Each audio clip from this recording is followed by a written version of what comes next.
Hi everyone, Annette Kessler here with a new video tutorial, and today we are making a chipboard box with a lid.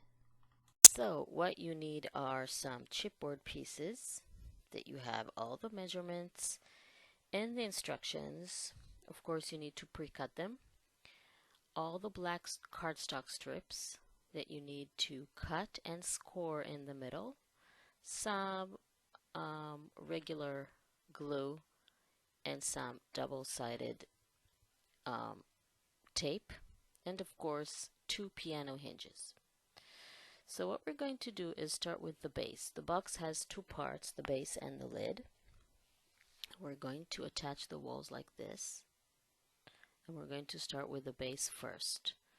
So what you need to do is arrange the walls like that around your base, and then apply some glue to the bottom of one of the walls and then attach it to the base. You attach it on top of the base, aligning it with the edge. Might want to hold it a little bit until it starts to dry. If it falls, it doesn't matter. This beginning phase of attaching the first two walls is kind of tricky because the glue is still wet, so the walls keep falling. But don't worry about that, because when we attach the other two walls, everything is going to stand perfectly straight. To make a box really strong and durable, applying that little bit of glue will not be enough. So what we need to do is provide extra support by adding a little bit of that double-sided tape, attaching it to the corner that is the meeting point of the wall and the base, half on the wall and half on the base. Simply attach that, and then we're going to attach black cardstock strip on the top of it. This will have two purposes. One, that black strip covers, of course, the glue and provides that extra supports that we need. Second, it will act as a beautiful black margin to all the walls of the box once we cover it with paper. You do exactly the same thing on the other wall. Don't worry that it falls again. It's fine as long as it's aligned.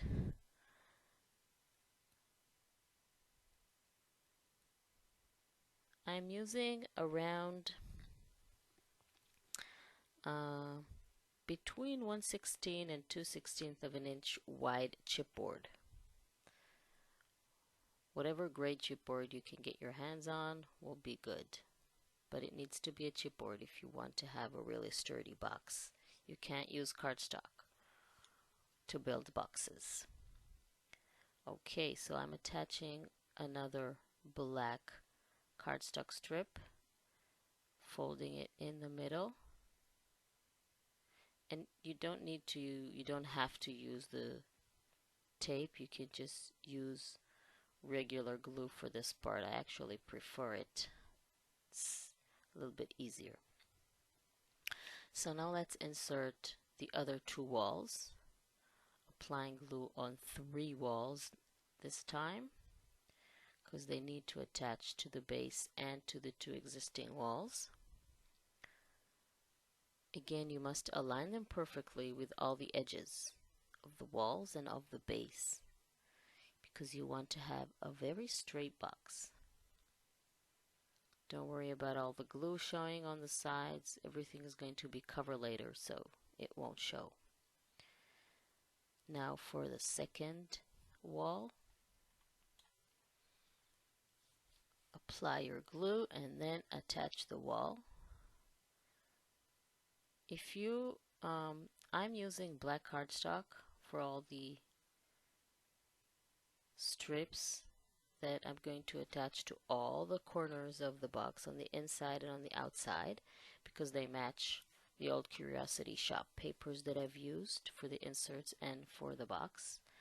but you can use any color that you want. They don't have to be black. As I think they should be solid color. It looks nicer, but again, whatever cardstock that you want. Now we're going to start attaching the black stripes on the outside of the box. When you work on the outside of the box, you apply your glue on the inside of the fold. And again, it's faster and better with liquid glue at this point. You can go ahead and do that with the tape, but I prefer this method. Now for the outside walls or corners, attach the stripes. We're going to do that on all four corners. And you're going to see that we're going to do that on the inside as well. Align it to the bottom of the box. Don't worry about that little gap on the top because another stripe is going to go over there, so everything will be covered. Don't worry. Always align it to the bottom. Now the last one.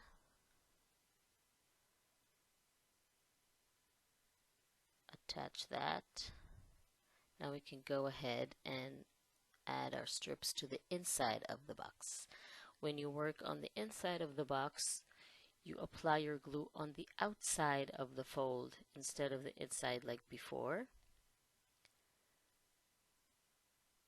because the angle that you need to insert the stripe is different. The corner is on the inside now, not the outside. This one is slightly too long. Need to cut that out. Okay. So you have to attach it to both the base and the wall like this, covering the corner on the inside. Do that on all four sides. Applying the glue on the outside of the black strip.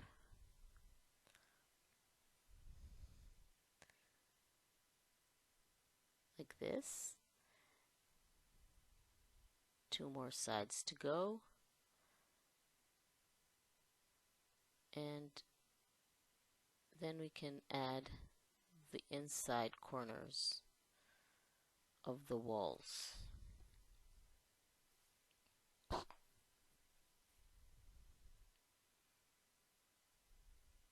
Okay, let's add some glue.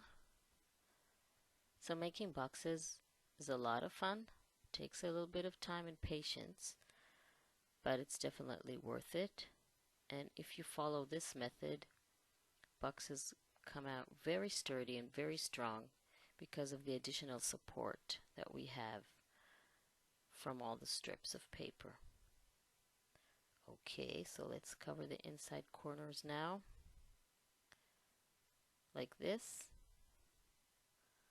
on all four sides.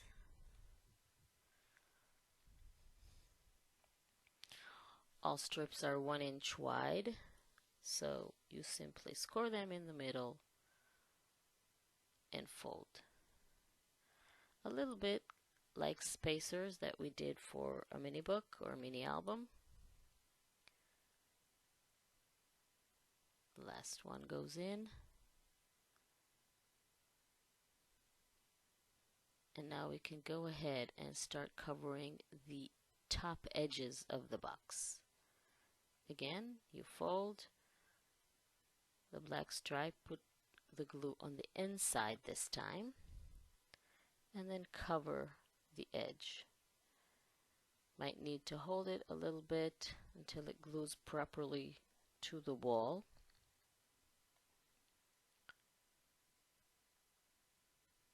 And then you repeat that on all four sides. I always like to start with the long ones first and then go to the short ones.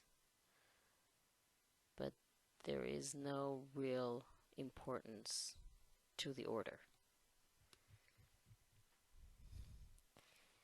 Just make sure you cover everything. Okay. one last piece. You see that there are a little bit of exposed chipboard that is not covered by the black cardstock. Don't worry about that. I don't like to add folded paper on that corner because that is a problem for the box and for the closure later. So what I do is I simply take a black marker and I paint over those little tiny bit of areas, and believe me, nobody knows. It doesn't show, and you can't tell that you did it with a marker. And by the way, you can do this part before you cover the top edges with the black cardstock. You can simply go ahead and paint the little tiny bit of corner with a marker before. You see? You can't tell. So this is the lid, the base, sorry, and you have to do the exact same thing with the lid. Build it with the walls and the glue and cover everything with the black stripes. Once you have the two parts ready and dry, the next step is to cover the outside and the inside with all your cover papers, which of course the best thing to do is cut them in advance according to the measurements in the instructions. I simply used the exact same paper collection, the old Curiosity Shop, because I think it's, if all the inserts were made with this paper collection, then the box should be too. But you can use whatever papers that you want. Let's go ahead and cover the inside walls now.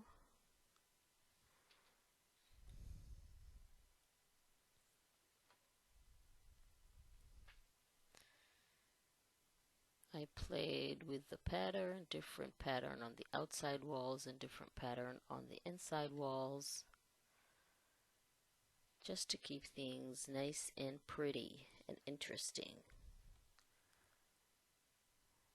Last inside wall needs to be covered. Okay, now we can go ahead and cover the inside. Going to go with the stripes. Now you can see that those black cardstock strips really add a nice touch, a nice margin. So they're practical and pretty at the same time. Okay, so this is the box. Now let's cover the lid, which was built the exact same way, like I said. Attach the walls and then secure them with the black cardstock strips. And this piece is slightly too long, which I don't know why. I probably measured it wrong.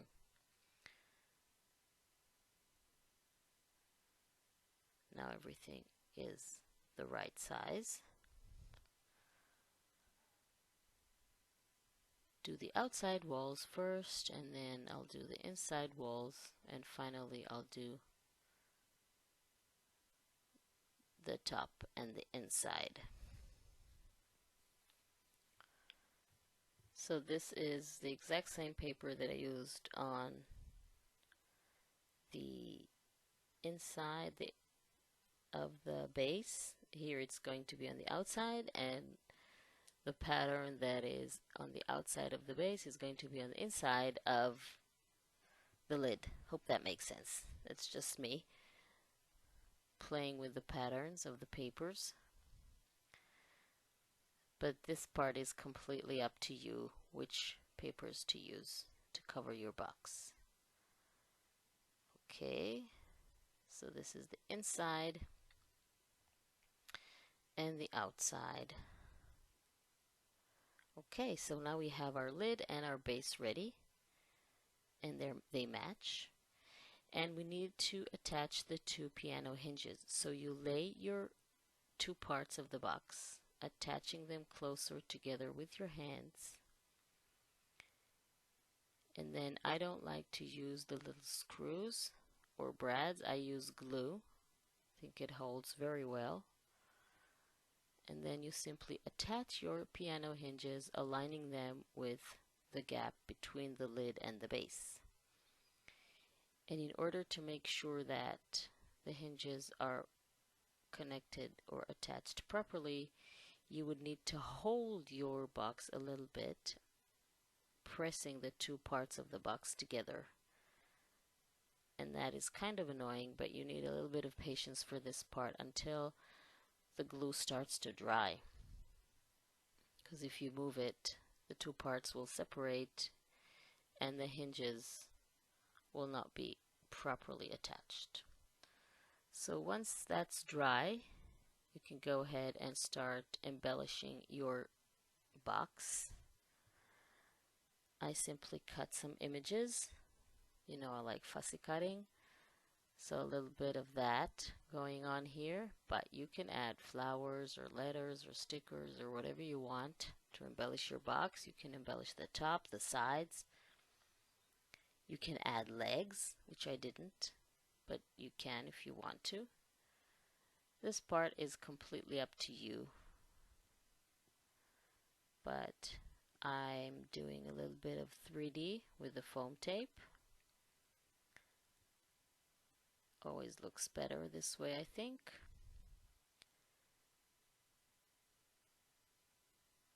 And all you need to do now is fill your box and subscribe to my channel, and don't forget to click on the little bell icon. I really hope that you like this video, and thank you very much for joining me, and of course I will see you next time.